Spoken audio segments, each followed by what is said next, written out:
आज अपने बेटी के शादी में दामाद को हद से भी ज्यादा वो दहेज दे रहा है। जी। अगला प्रोफेसर है, कोई है, इस कारण दे रहा है। जी। उनके कारण गरीब बिगड़ रहे हैं। जी। तो क्या दहेज लेना सही है और इसकी जिम्मेदारी कौन बनेगा? देखिए, दहेज लेना गलत है और इसके बहुत सारे बुरे इफेक्ट पड़ रहे हैं। और मैं समझता हूं कि समाज में जो अमीर तबका है, जब तक वो शुरुआत नहीं करेगा और वो इससे अपने दामन को नहीं बचाएगा। देखिए, गरीब और मिडिल क्लास का आदमी तो कभी कभी समाज में जो रस्म बन जाती है बस उसको निभाने में बेचारा वो मर जाता है। जो समाज में चल पड़ा है बस उसको करना है, चाहे खेत बेच के करना है, बैंक से लोन लेके करना है तो करना है। तो जो जिसको अल्लाह ताला ने ताकत दी है और वो फिर भी अवॉइड कर रहा है, तो वहां से ये बुराई खत्म हो। और जो चीज गलत है सो गलत है। गरीब ले दे रहा है तो भी गलत है, अमीर जो ले रहा है दे रहा है वो भी गलत है। और हम ये भी नहीं कह सकते पूरी तरीके से अमीर लोग ही दोषी हैं। पूरे समाज को मिल करके, आपके इसी भारत में आप हरियाणा के गांव की खबर बहुत आई थी, अखबार पे वायरल हुई थी। पूरा अहले हदीसों का गांव है, मेवातियों का गांव है। उस गांव के लोगों ने ये अपने यहाँ कानून पास कर लिया कि हमारे यहाँ कोई जहेज का लेन देन नहीं करेगा, जो करेगा हम बरादरी से उसको बाहर कर देंगे।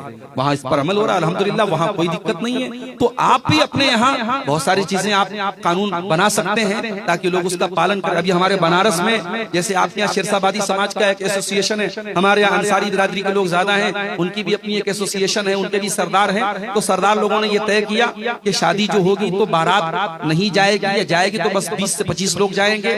और खाने में जो है 10-10 तरीके का आइटम नहीं रहेगा, नॉर्मल जो खाना रहेगा वो खाना रहेगा। लोगों ने कानून बनाया और अल्हम्दुलिल्लाह 100% तो नहीं 80% अमल हो रहा है। तो आप जब कोशिश करेंगे तो इंशाअल्लाह उसका अमल असर भी होगा इंशाअल्लाह। मेरा आखिरी सवाल है, क्या जन्नत किस्मत में लिखी हुई है? जन्नत यकीनन किस्मत में लिखी है, क्योंकि अल्लाह के नबी की हदीस है कि जब बच्चा माँ के पेट में 120 दिन का होता है, जब 4 महीने का होता है, तो अल्लाह ताला 4 चीजें लिखता है।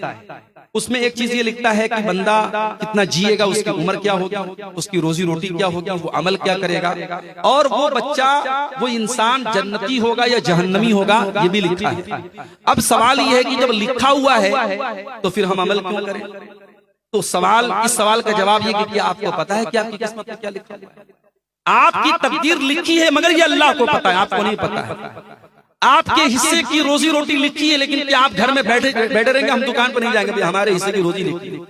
तो रोजी लिखने का मतलब ये नहीं कि आप घर बैठे रहेंगे तो रोजी मिलेगी। इसी तरीके से जब आप जन्नती हैं, अगर आपकी तकदीर में जन्नत लिखी है, तो अल्लाह ताला आपको उसी अमल की तौफीक भी देगा। इसीलिए अगर आप नमाज पढ़ते हैं तो इसमें अपना बहुत कमाल मत समझिए, अल्लाह तौफीक दे रहा है। और बहुत सारे लोग ऐसे सारी जिंदगी वो नेक अमल करते हैं और मरने के पहले शिर्क कर देते हैं, कुफ्र कर देते हैं और जहन्नम में चले जाते हैं। तो वहां तकदीर ही की वजह से ऐसा होता है। इसलिए हमें और आपको यकीनन इस बात पर ईमान है कि हमारी तकदीर लिखी है, और तकदीर में यह भी लिखा है कि हम जन्नत में जाएंगे कि जहन्नम में, लेकिन हमें वो तकदीर पता नहीं है। इसलिए हम अल्लाह से जन्नत का सवाल भी करेंगे और जन्नत में ले जाने वाला अमल करेंगे और जहन्नम से बचने वाला अमल करेंगे। अल्लाह के नबी की हदीस है कि तुम तकदीर जानते नहीं हो, लिहाजा तुम अमल करो, और जिस चीज की तुम्हारी तकदीर में जो चीज लिखी गई है वो रास्ता तुम्हारे लिए आसान कर दिया जाएगा इंशाअल्लाह। ठीक है, ठीक है, जज़ाकुल्लाह। किसी ने एक सवाल पूछा कि मैं हॉस्पिटल से बच्चा लिया हूँ, उनके माँ बाप के बारे में पता नहीं है, तो उनके निकाह कैसे पढ़ाएंगे? देखिए, ये बहुत पेचीदा सिचुएशन आती है कि अगर आप ऐसा बच्चा लेते हैं जिसकी वल्दियत का अता पता नहीं है, तो कुरान करीम में उसके बारे में ये बताएगा कि तब भी वो आपका बेटा नहीं है, फ़इख़्वानुकुम, तब भी दीनी रिश्ते में वो तुम्हारा भाई होगा। अब आप बाप की हैसियत से पाल रहे हैं, वो आपको अब्बा जान कह सकता है, बाप कह सकता है, मगर आप वालिद नहीं हो जाएंगे। तो ऐसे बच्चों की वल्दियत में किसका नाम लिखवाया जाए या किसका नाम लिया जाए?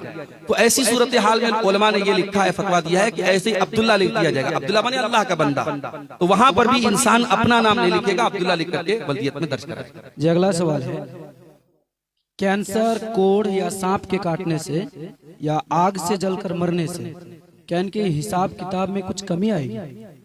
देखिए, हिसाब किताब में कमी तो नहीं आएगी। हदीस में ये आता है कि जो पेट की बीमारी में इंतकाल कर जाए वो शहीद है, जो जल करके मर जाए वो शहीद है, जो अपनी जान बचाने के लिए कत्ल हो जाए वो शहीद है। तो यहाँ जो अल्लाह के रसूल ने शहीद कहा है, तो कैंसर वगैरह भी अगर पेट में है तो उस हदीस में जिसमें पेट की बीमारी का जिक्र आया है, तो उलमा ने कहा कि पेट के अंदर कोई भी बीमारी में अगर इंतकाल करता है तो उसमें कैटेगरी में आ जाता है। इसी तरीके से जो औरतें डिलीवरी, बच्चे की डिलीवरी के दौरान इंतकाल होता है, उनके बारे में भी अल्लाह के नबी ने फरमाया कि वो शहीद है। तो शहीद का मतलब क्या है?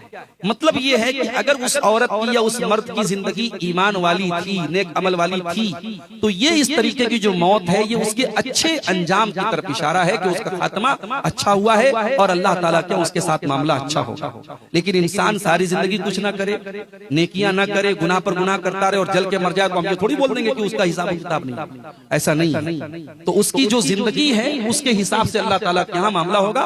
और हदीस में जो शहीद कहा गया उसका मतलब यही है कि उसका खात्मा अच्छा हुआ है। लेकिन टर्म एंड कंडीशन लागू है।